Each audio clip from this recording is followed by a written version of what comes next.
2024 के CUET exam की preparation के लिए ये है ओसवाल की इकोनॉमिक्स की बुक।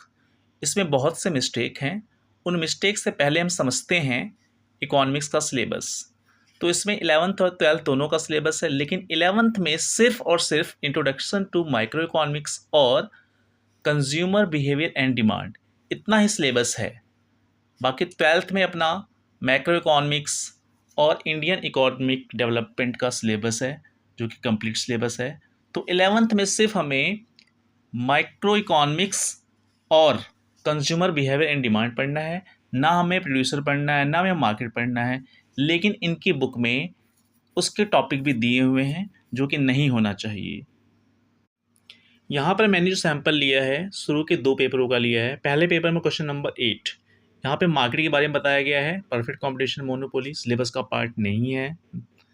देन है हमारा ये cost, marginal cost, TVC, ABC, AFC, AC, ये हमारा कॉस्ट है, ये भी सिलेबस का पार्ट नहीं है। देन हमारा आता है monopolistic competitive, monopolistic market, perfect competition, monopoly market, ये मार्केट का चैप्टर है, ये भी सिलेबस में नहीं है।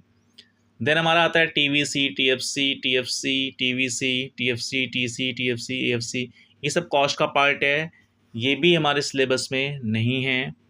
ये आ गया many seller, one seller, few seller, none of these, ये सब मार्केट का फीचर है, राइट, ये मार्केट का चैप्टर है, ये भी हमारे सिलेबस में नहीं है। देन आता है आपका पेपर 2 का क्वेश्चंस। यहाँ पे है average revenue, total revenue, marginal revenue, ये हमारा रेवेन्यू का पार्ट है, राइट, ये सिलेबस में नहीं है। देन आ गया हमारा question number 18, price of given commodity, supply का पार्ट हो गया ये हमारा, राइट, मार्केट का पार्ट हो गया। Question number 19, perfect competition, monopoly. Then आ गया हमारा टोटल प्रोडक्ट डिक्रीज, जो स्टेजेस होते हैं MPTP, ये भी हमारा सिलेबस का पार्ट नहीं है।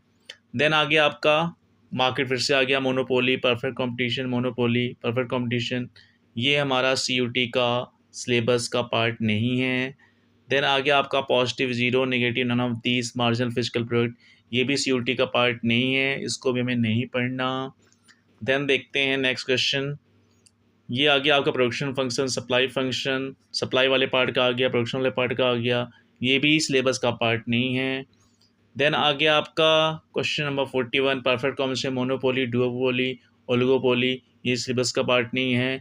कुल मिला के इन्होंने मार्केट, सप्लाई, ये सब डाल रखा है, जो कि 11th का पार्ट है, बट CUT का पार्ट नहीं है। फिर से वही मार्केट, घुमा फिरा के सारे क्वेश्चन मार्केट डाल रखे हैं, सप्लाई डाल रखे हैं, जो सिलेबस का पार्ट है वो डाला ही नहीं है। सिलेबस में हमारा इंडियन इकोनॉमिक डेवलपमेंट क्वेश्चन देखोगे तो बहुत ही कम है, बहुत कम, जो कि उसका पार्ट है सिलेबस का, वो नहीं दिया। सप्लाई दे दिया इन्होंने, मार्केट दे दिया, कॉस्ट दे दिया, बहुत ही ज़्यादा मिस्टेक कर रखे इन्होंने। अगर आपको प्रिपरेशन करनी है तो आप इस बुक के भरोसे नहीं रह सकते। अगर आपने इस बुक को परचेज़ किया है तो आपको दूसरी बुक परचेज़ करनी पड़ेगी, क्योंकि इंडियन इकोनॉमिक डेवलपमेंट के इसमें क्वेश्चंस ही नहीं है, इक्के दुक्के क्वेश्चंस हैं, जबकि उसका बहुत बड़ा पार्ट है। तो आपको दूसरी बुक परचेज़ करनी पड़ेगी। हाँ, इनकी बुक में सिर्फ इसी इको की बुक में गड़बड़ है, बाकी सब्जेक्ट्स की बुक अच्छी है, तो बाकी सब में टेंशन की रिक्वायरमेंट नहीं है।